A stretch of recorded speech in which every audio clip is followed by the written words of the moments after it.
شريك لك لبيك إن الحمد والنعمة لك.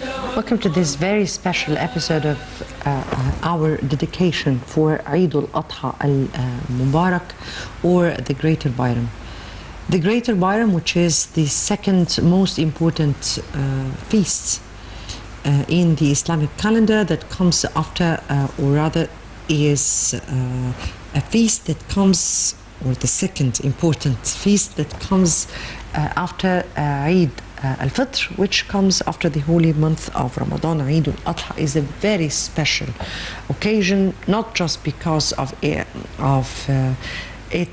being a kind of sacrifice or in obedience of God, or because it shows how much we are dedicated to appease the will of God, or to or all those blessings that come in those days, but also because they coincide with the Hajj, or the pilgrimage.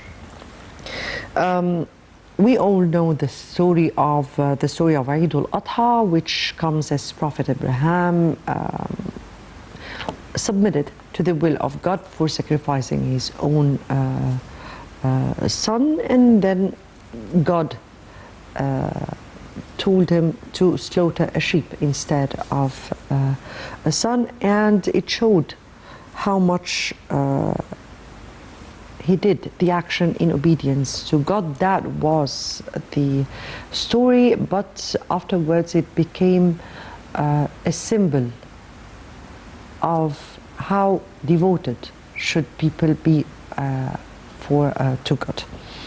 We'll be speaking of those blessing days, how they evoke the feelings of people, how they amend ties of the society, families, all together. We'll be speaking about that tonight, but let me first tell all Muslims around the globe, happy feast, happy Eid al-Adha al-Mubarak for all of our audience all around the world. We'll be speaking about that tonight with our dear guests, Dr. Jihan Zahran, Innovation and Education Consultant, and thank you so much for being with us tonight. That's a pleasure to mine, really. It's to be here in that special occasion. Thank you, and a happy feast for you, happy also, your beloved. For Egypt, for Arab countries, for all the world. Indeed. Thank you so much. Before we delve into our discussion, let's first take this report. And today is the second day of Eid al-Adha, so Muslim pilgrims continue the Hajj rituals on the second day, or what they call Tashriq, the day of Tashriq days, or in this day, the pilgrims are stoning the devil, following the Islamic Hajj rituals. This is one of the rituals. So before we delve into our discussion, let's first take this report and we'll come back for more discussion.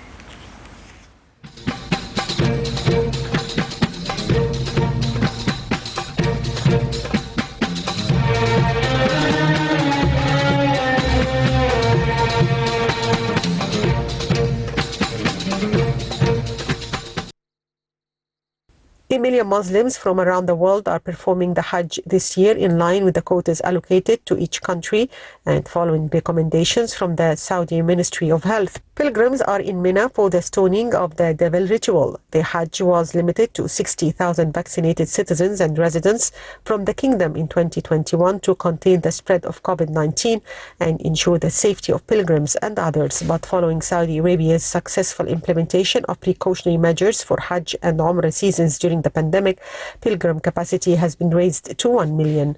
This year's Hajj is for people aged 65 and under who must comply with the requirements to complete a COVID-19 vaccination program. Pilgrims from outside Saudi Arabia were asked to submit a negative PCR test result within 72 hours of their departure for Saudi Arabia. It said the shots required for pilgrims in Saudi Arabia included one for meningitis for people who had not been vaccinated in the past 5 years. They are also required to get the flu vaccine. Local pilgrims must take these vaccinations at least 10 days before going to Hajj. Figures from the General Authority of Statistics showed that during the pandemic's peak in 2020, the number of pilgrims plummeted to just 1,000. The decision to restrict capacity was based on risk assessments and public health and safety concerns.